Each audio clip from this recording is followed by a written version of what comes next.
Hello everybody, hope you're having a wonderful day, and today I'm going to be doing some modifications to this right here. This is the arc form knives theory. Now I'm going to go ahead and do a sharpening trowel demonstration so you guys could see how I do my thing.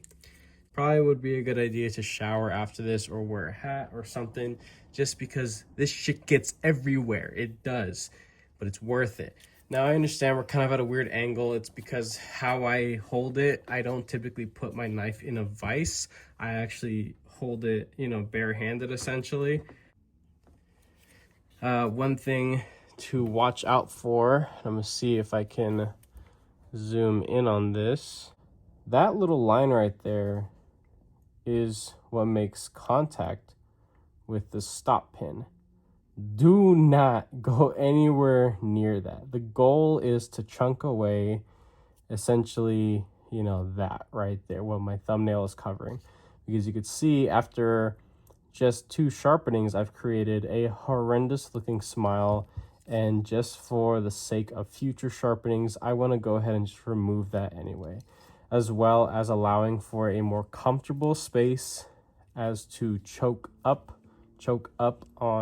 onto the blade as I wrap my finger around it, just to get a better, more comfier purchase for me. This is just a opinionated thing. This is not right or wrong, but it's my knife and I'm doing whatever the hell I want with it, and this is what I want to do with it.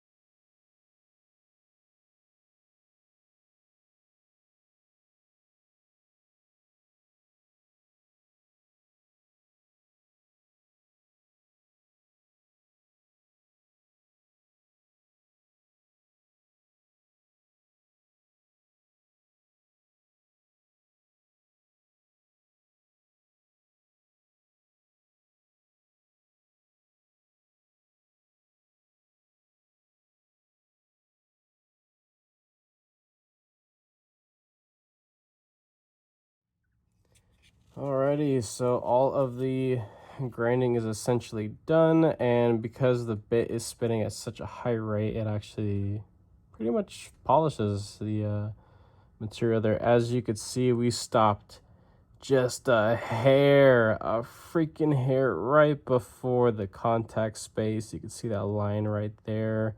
I'm actually gonna go ahead and even it out a little bit because it's kind of bugging me, but that is pretty much it. Okay, yeah, I actually touched it up just a little bit, so I got it even closer to that line, but pretty confident it's not gonna have any lockup issues. And as you can see on my table here, the stuff is just everywhere. Let's get this off of here. I think I might have nicked the blade. So, I mean, it was due for a sharpening anyway, but I think we'll be all right. Let me check this out. Yeah, that's it. So, that's a pretty crispy edge right there. But this blade will actually end up seeing a stone wash. I'll be doing a deep dark acid stone wash to this thing. But yeah, that's all I was after, really. I wanted to be able to utilize that space a little bit more. I know it looks a little odd, but we're definitely not done with the build. But I know that at least for my hands, I can comfortably use this kind of faux finger trowel space right here. I understand it was not designed for that, but the opportunity was there and honestly overlooked. My opinions on this model haven't changed. It's a great knife for its heavily discounted price, but there were a couple of things that personally were overlooked on it. But we're getting there. So now the plunge grind is pushed way back over here. You see it's right there, and I have all this life to sharpen away, which is really nice. You can see kind of the cross section if it focuses. There we go, a little bit better. It's still kind of a thick knife behind the edge. That's just how it's built. That's the form. And I know that was the intent behind it. But yeah, so that's it for the sharpening tutorial. Let's get to the rest of the blade finish as well as doing the scales. Now what you're going to want to do is disassemble said knife. Make sure to give it a good scrub. Steal one of your ladies, unless you're wearing it. Nail polish. We're going to use this to cover any sensitive areas. That means places of contact for stop pins. This one has 2 on this particular design. We're going to do the inner pivot where the bearings or washers will sit, as well as the detent hole. Screw the detent track because it'll wear itself in again. And then we'll do the hole that the what's it called, the stud log sits. I forget what they're called. I have everything disassembled sitting in this little tray right here just so nothing rolls away. But yeah, these are the little studs right here. So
alrighty, so our blade is done drying.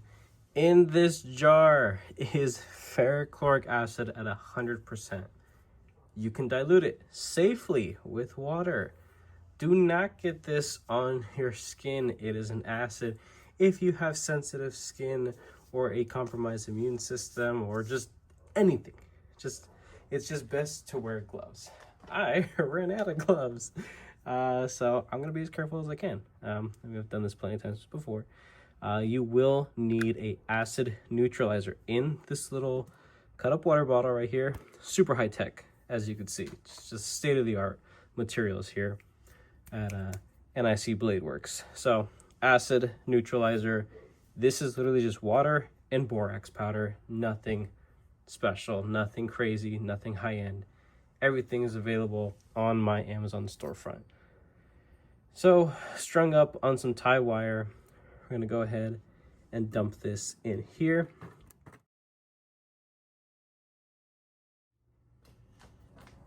All right, so the blade is at a point where I'm cool with it. Yes, it is still rather reflective and shiny, I know.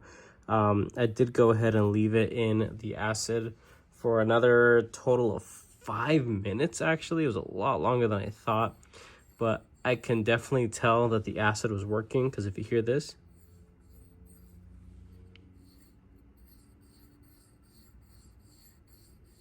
I'm rubbing my thumb against a live edge.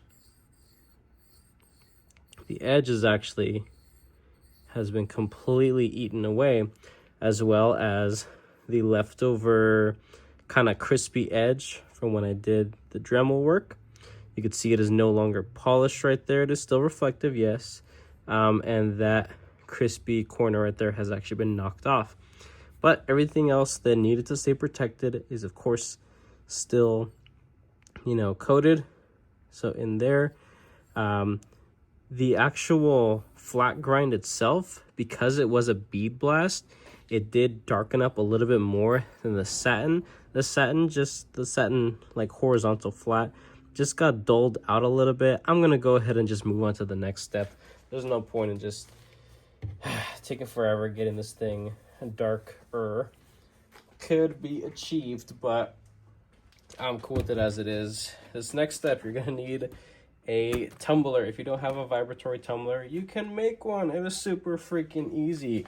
If you're a gym bro, save your freaking tub of protein powder when you are done, if you can even finish a tub of protein powder. Inside of here, there are rocks, aquarium, gravel, sand, aluminum oxides of various grit, and almost a whole can of WD-40 for lubrication. This thing is, I don't know, this is maybe a good 2 pounds of rocks in here. There's a lot of excess space in here, so it is a very large cavity for these rocks to, you know, travel and give some pretty aggressive scratches to this. So we're gonna go ahead and throw this blade. All right, so we are done with the blade finish. As you can see, this thing is heavily pitted and scratched. It is, I wouldn't say significantly darker than what it started out with a fresh edge on there. Of course I had to. Next is to work on the scales. I went ahead and let this thing soak in some acetone. So the hole that was packed with nail polish that has been cleared out, as you can see, the shiny part right there around the detent hole.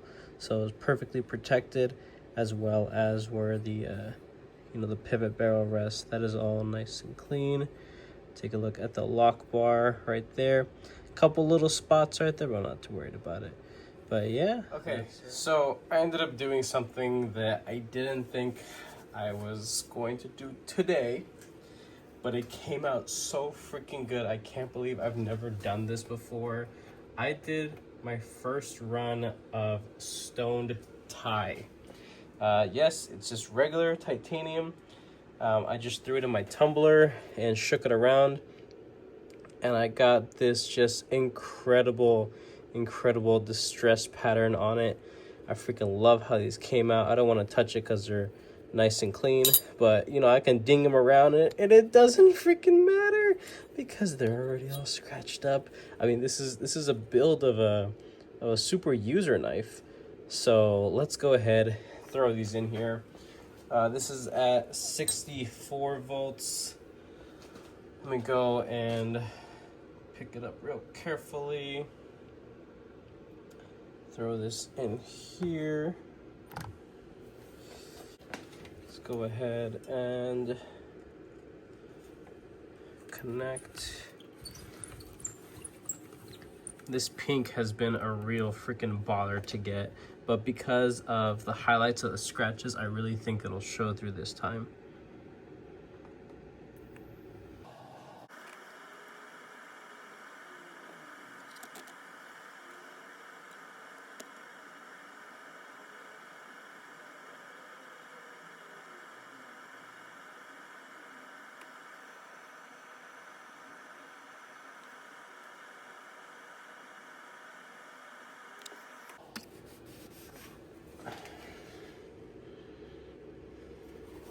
Still kind of wet. It's drying up right now. Just gonna back out a little bit. There's still some hints of yellow because the pink falls right between the high voltage yellow and high voltage purple.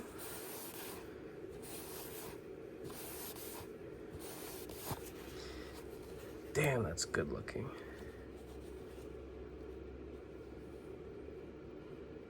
I think that looks really freaking cool. I don't know about you guys, but I think that looks pretty neat. Okay. What I'm gonna do, actually, I'm gonna bump it up to, let's see, 65.3. So I'm gonna go ahead and throw this in there again. Just kind of get this well saturated. evenly covered. Make contact again. This is not something that you know is normal to do, to take out and then put back in, but I'm willing to risk it. I'm really happy with the color. As of right now, I want to get rid of those goldish undertones and get more of that, more vibrant pink. Okay, so looks like everything has stabilized. Go ahead and pull this thing out. It's looking pretty good. Oh yeah. I'm just gonna throw in this piece. Okay.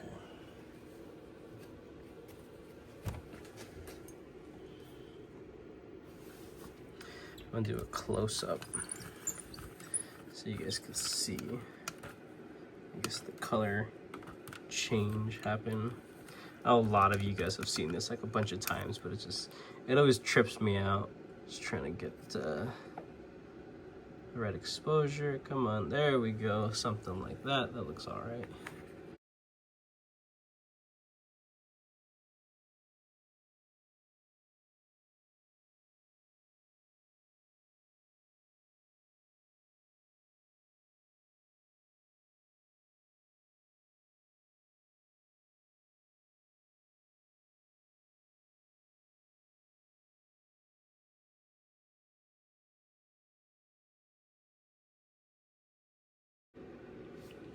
This is just about done here. I want. Oh, don't hold the freaking positive while you're putting your fingers in the water. Okay, you can see those other spots color up right now, and they're gone.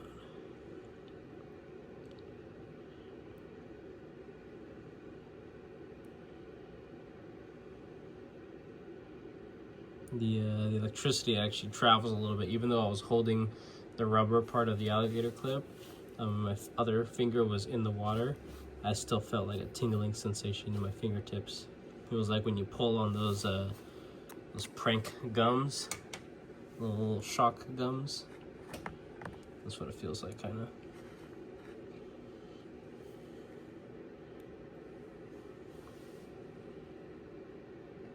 Okay, that's about it. Oh man, this is really exciting. You guys get to see history in the making. Okay, let me just turn this off because I will end up electrocuting myself again and not even really pay attention. Okay. Alrighty, this thing came out freaking sweet. I'm super happy about it. Detent, the action, everything is absolutely intact. I couldn't have hoped it any better. Take a look at this thing.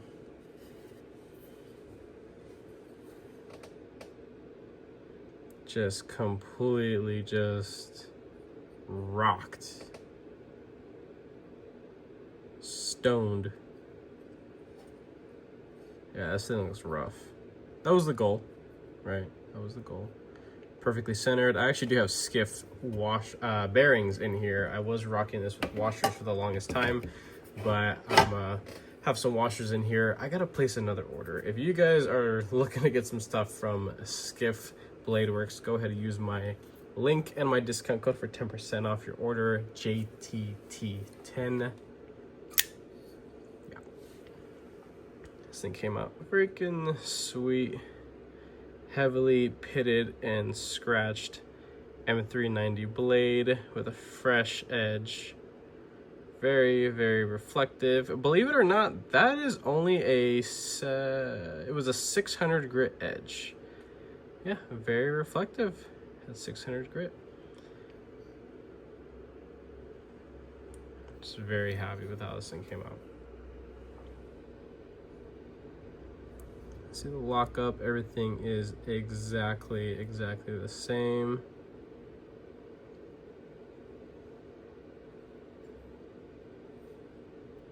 Yeah, very, very happy with this project. Okay, see if I can pull out a little bit. Oh yeah, yeah. I think that's gonna make a good thumbnail right there. Something like that. Or maybe, nah, maybe like that. Trying to get the glare of the edge. Something like this. Maybe, we'll see. Or whatever, you guys will see it, but nice and smooth, nice and snappy.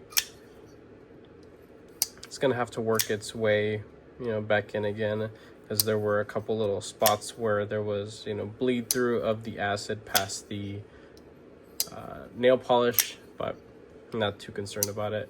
The most important things were the precision detent is absolutely there. I love it.